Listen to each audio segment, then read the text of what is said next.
Ayyaanni Faraarri Waaqayyoo maatii YouTube chaanaalii Sanyii Jiraataa kan taatan hunduma keessaniif lafa isin jirtanitti nagaa Faraarri Waaqayyoo isiniif haa baay'atu. Har'a dubbii Waaqayyoo keessaa sagalee jireenya hin uumamne jedhu yookaan uncreated life jedhu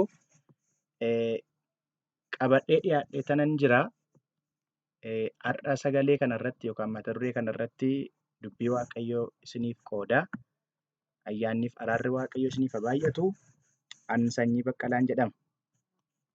Egaan akkuma mata duree irratti ibsuuf yaale jireenya hin uumamne yookaan afaan Amaariffaatiin yaaltafaxxaree hiyoot isa jedhu gabaabsee tanan isinii ibsuu barbaada.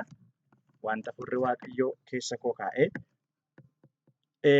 Jireenya jechi jedhu macaafa qulqulluu keenya keessatti hiika lama of keessaa qaba. Jireenya jechi jedhu macaafa qulqulluu keenya keessatti hiika lama of keessaa qaba. Sababiin isaas afaan Oromootiin jechi jireenya jedhu kuni waan lama yookaan hiikaa lama of keessaa qaba jechuu barbaadeen. Inni tokko jireenya guyyaa guyyaatti geggeessinu afaan warra Giriikiitiin akkuma islaayidii kanarraa ilaaltan woordiinsaa kana fakkaata. Jechi afaan Giriikiitiin pronaanseeshiniinsaa gaafa dubbifamu sookaayi jedhama inni kun. Inni jireenya guyyaa guyyaatti geggeessinu jechuudha. Inni lammaffaan immoo jireenya isa kan Waaqayyoo ta'e. Jechi Giriikii isaa zuu jedhamudha. Kanaaf inni tokko jireenya guyyaa guyyaatti geggeessinu jireenya nyaachuu, dhuguu, ba'uu, galuu, lafti dhiyuu, lafti bari'uu waan kanaa wajjin kan wal qabatu guyyaadhaa guyyaatti kan nuyi geggeessinu kan keessa jiraannu yookaan afaan Amaariffaatiin nuuroosa jedhamu jechuudha. Inni lammaffaan immoo jireenya isa kan Waaqayyoo ta'e yookaan immoo zuu kan jedhamu jechuudha. Kan Waaqayyoo kan ta'e tokko jechuudha. Kanaaf egaa har'a isa lammaffaa kanarratti yookaan immoo jireenya kan Waaqayyoo ta'e kana ilaalla.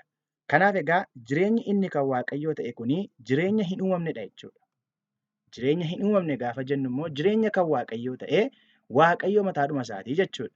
Jireenya Waaqayyoodhaan Waaqayyoon adda baasuu hin dandeenyu isa kan Waaqayyo keessa jiru sana jechuudha.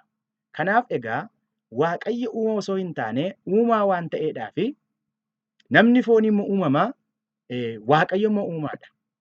Waaqayyo uumaadha. Waaqayyo uumaadha.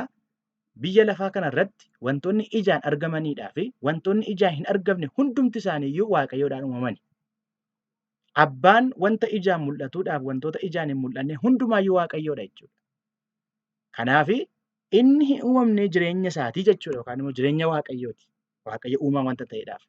Macaafa qulqulluu keenya keessatti waa'ee uumamuu namaa gaafa haasa'u yookaan akkaataatti namni uumame gaafa haasa'u Waaqayyo gooftaan biyya lafaati nama tolchee jedha. Hafuura jireenya itti godhu immoo kan hafuura jireenyaa immoo karaa funyaan isaatii itti baafate kanarraan kan ka'e namni uumama lubbuu qabu ta'ee uumama lubbuu qabu yookaan uumama lubbuu qabaatee jiraatu ta'ee jedha. Kanaaf namni socho'uudhaaf, namni olii gad deemuudhaaf, namni taa'ee ka'uudhaaf, namni ilaaluudhaaf yookaan ilaaluu dhiisuudhaaf Waaqayyo hafuura jireenyaa itti baafachuun isaa dirqama jechuudha. Kanaaf hafuurri jireenyaa kun hafuura Waaqayyooti. Hafuurri jireenyaa kun hafuura jireenyaati malee hafuura du'aa miti. Hafuura bara baraan jiraatu malee hafuura yeroo tokko dhaabbatu miti. Inni Waaqayyo namatti baafate kun hafuura isaa isa jireenyaa isa bara baraan jiraatu sana ture jechuudha. Kanaaf egaa kaayyoon Waaqayyo uume, kaayyoon Waaqayyo nama uumeedhaaf sababii kanaati jechuudha. Innis maa inni jireenya. Jireenya maalii? Jireenya bara baraan jiraatu tokko nama keessa kaa'uu barbaade. Kanaaf kan akka isaati jechuudha. Kan akka isaati jechuun inni bara baraan waan jiraatuudhaaf namoonnis isa faana bara baraan akka jiraatan jechuudha yaadi Waaqayyo jalqaba uume. Haleluuyaa. Kanaaf egaa jireenyi kun kanuma jireenya isaatiiti. Jireenya hin uumamne gaafa haasofnu waa'ee jireenya Waaqayyo dubbachaa jirra jechuudha. Kanaaf Waaqayyo jalqabatti jireenya isaa akka jiraannuudhaaf bifa fakkaattii isaatiin nu uumedha macaafi. Uumama boqonnaa 1:26. Kanaaf bifa Waaqayyoo qabaachuudhaaf jireenya Waaqayyoo qabaachuun dirqama. Waaqayyo bara baraan jiraata taanaan jireenya Waaqayyoo isa bara baraan jiraatu qabaachuun dirqama. Kanaaf jireenyi Waaqayyoo kun egaa sanyii Waaqayyo nama keessatti uumuudha jechuudha. Jireenyi kun egaa jireenya bara baraa jedhama. Jireenya itti fufamee jiraatu jedhama. Akkuma beektamu akkuma beekamaa ta'e namoonni hundumtuu keessan yookaan amantoonni baay'een keessan beekuu dandeessu. Amantoonni Gooftaa Yesuusitti amantanii jirtan baay'een keessan beekuu dandeessu. Amala Waaqayyoo keessaa inni tokko jireenya bara baraati. Jireenya bara baraati. Kana jechuun Waaqayyo bara baraan jiraata. Waaqayyo gadabii hin qabu. Kanaaf egaa Waaqayyo gaafa Addaamiin uume hafuura jireenyaa kana gaafa itti baafate jireenyi sun bara baraan akka inni jiraatuufidha. Haa ta'u iyyuu malee cubbuun dhufuurraan kan ka'e seexanni cubbuu gara biyya lafaatti fiduurraa kan ka'e namni Waaqayyoof abboomamuu dhiisee seexanaaf abboomamuurraan kan ka'e jireenyi kun addaan cite yookaan immoo Waaqayyoodhaan wajjin jiraachuun addaan cite. Kanaaf hafuurri namaa du'aa ta'e. Hafuurri namaa du'aa ta'e jechuun Waaqayyoof namni adda adda ba'e jechuudha. Kanaaf isa jalqabaatti deebi'uudhaa fi jireenya hin uumamne sana fudhachuudhaa fi namni gatii baasee namni beekumsaan dandeettiidhaan waan kanatti tasumaa deebi'uu hin danda'u.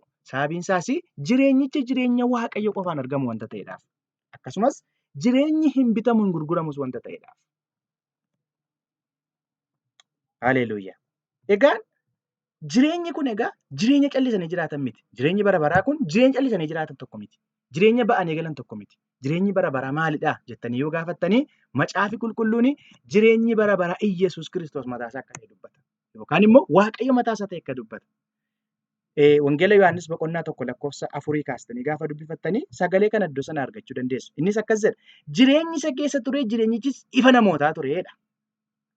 Jireenyi Waaqayyoo keessa ture suni namootaa ifa ture. Namootaaf kan ibsu ture. Namootaaf kan ga'u ture jechuudha. Namootaaf kan barbaachisu ture. Waaqayyo ilma isaa gara biyya lafaatti gaafa ergee namoonni jireenya kana akka jiraataniif jireenya bara baraa isa ganama ofii isaatii karoorse kanatti akka deebi'aniif jedhee jechuudha kan inni Yesuusin gara biyya lafaatti ergeef. Kanaaf egaa ergamaan Yohaannis gaafa dubbatu inni Yesuus Kiristoos duukaa ture gaafa dubbatu ergaasaa gaafa barreessu boqonnaa 1:1-2 gaafa dubbifattanii sagalee akkas jedhu argitu. Waa'ee isa jalqabee ture sagalee jireenya sana isiniif hin caafnaa. Nuyi isa dhageenyeerraa, ija keenyaan isa argineerraa, ilaallee harka keenyaan isa qaqqabneerraa. Eenyuuni jalqabee isa ture sana. Jalqabee jechuun isa Waaqayyo ture sana, isa uumaa ture sana jechuudha. Inni nu wajjin foon uffatee nu gidduu ture. Inni maalidhaa? Sagalee jireenyaatidha. Isa keessa kan jiru sagalee jireenyaatidha. Isa keessa kan jiru jiraachuu kan jedhutu kee jira ture. Halleluuyaa. Lakkoofsa 2 irratti jireenyichi mul'ifameera jedha. Eenyu? Yesuus. Haleluuyaa. Nuyis isa argineerra. Isaafis dhugaa hin baana. Jireenya bara baraa isa abbaa bira turedha. Ameen ameen. Jireenyi kun jireenya bara baraa isa abbaa bira ture. Uncreated life. Jireenya hin uumamne tokko isa bara baraan jiraatu tokko eenyu bira? Abbaa bira. Maal jechuudha? Yesuus inni foon uffatee waggaa 33 lafarra ture sun biyya Yerusaalem keessa ture suni sababii cubbuu namootaatti biyya lafaatti dhufe suni isa bara baraan jiraatu abbaa wajjin ture sanadha. Kanaaf egaa jireenya bara baraa gaafa dubbannu waa'ee Iyyasuus Kiristoosiin dubbachuu keenya jechuudha. Jireenya bara baraa gaafa jennu waa'ee ba'anii galuu tokko, waa'ee lafti bari'uu tokko, waa'ee biyya tokko haasofna miti jechuudha. Jireenya bara baraa jechuun Yesuus mataa isaati. Halleluuyaa. Namoonni baay'een jireenya bara baraa kana akka qodaa wayii ta'e, akka biyya ta'e tokkootti, akka naannoo ta'e tokkootti, akka waan ba'anii galuu, akka bari'uu tokkootti fudhatu jechuudha. Egaa jireenyi bara baraa Yesuus akka ta'e macaafa qulqulluun keessaa baasee dubbata. Kanaaf namni Yesuus kanatti gaafa amanu egaa jireenya Waaqayyoo Waaqa irraa jiraatu lafarratti jiraachuu eegala. Namni Yesuus kanatti gaafa amanu jireenya Waaqayyoo Waaqa irraa jiraatu lafarratti jiraachuu eegala. Kana jechuun sanyii Waaqayyoo isa bara baraan jiraatu keessa gala. Egaa akkamittan jireenya kana argadhaa? Akkamittan jireenya kanatti dhufa yoo jenne sanyii Waaqayyoo irraa dhalachuun dirqama jechuudha. Namni tokko lafa kanarra jiraachuudhaaf abbaasaaf haadha isaarraa akkuma dhalatu namni kan Waaqayyoo ta'uudhaaf yookaan immoo jireenya Waaqayyoo kana fudhachuudhaaf sagalee Waaqayyoo irraa dhalachuun isaa dirqama jechuudha. Waa'ee dhalachuu kaasuu barbaade osoo hin taane dubbii Waaqayyoo waan kana dubbatu. Kanaaf jireenyi bara baraa namni amane erga du'ee booddee jiraatu miti. Jireenya bara baraa gaafa jennu namni tokko lafa kanarratti amala namuusa gaarii qabaatee akka inni namuusa gaarii qabaatuuf barsiifnee itti himnee gorsinee amantaa keessatti guddifnee gaafa du'ee booddee immoo jireenya itti fufu osoo hin taane namni gaafa amanu eegala gaafa boqotutti fufa. Ameen ameen. Namni yoo gaafa amanu macaafi qulqulluun akkas jedha dubbii koo dhaga'ee isa ana ergetti kan amanu jireenya bara baraa qabadha. Yohaannis boqonnaa 5:24 irratti gaafa barreessu. Waan Yesuus jedhe. Kanaafuu jedha du'a keessaa gara jireenyaatti darbe malee yoo amma Du'a jechuun hafuuraan du'aa ture. Hafuuraan sababii Addaamiif du'aa ture. Gaafuma sana garamitti darbadha? Gara jireenyaatti. Jireenya maaliif? Jireenya bara baraatti. Kanaafuu gara firdiin naqu. Firdiin tokko osoo hin jiru. Sababii Yesuusitti amaniif. Sababii Yesuusitti amaneedhaa fi firdiin namoota irratti ga'uudhaa dhufaa jiru. Firdii inni bara dhumaa suni, firdii inni yeroo dhumaa barcuma firdii fi lafiitti kennamuuf jiru suni isarratti aboon qabu. Kanaafuu gara sana dhaqa osoo hin taane amma jalqaba jechuudha gara jireenyaa dhaqa. Yoom amma jalqaba gara jireenyaa kan hin dhaquu danda'u. Galanni gooftaa Yesuusiif haa ta'u. Kanaaf egaa jireenyi kun kan argamu obboloota koo maatii Waaqayyoo kan taatan jireenyi kun kan argame warra amaneef jireenyi kun kan argame karaa Yesuus. Warra hin amaniin jirtaniif immoo karaa Iyyasuus Kiristoos kana isinii argama jechuudha. Kanaaf namni jireenya bara baraa argachuudhaaf ilma Waaqayyoo qabaachuu yookaan amanuu qofaadhaan kennama. Jireenya Waaqayyoo qabaachuudhaaf jireenya hin uumamne kana argachuudhaaf jireenya Waaqayyoo kennu kana jiraachuudhaaf ilma Waaqayyoo Iyyasuusin qabaachuun dirqama. Ilma Waaqayyoo Iyyasuusin qabaachuun dirqama. Kanaaf egaa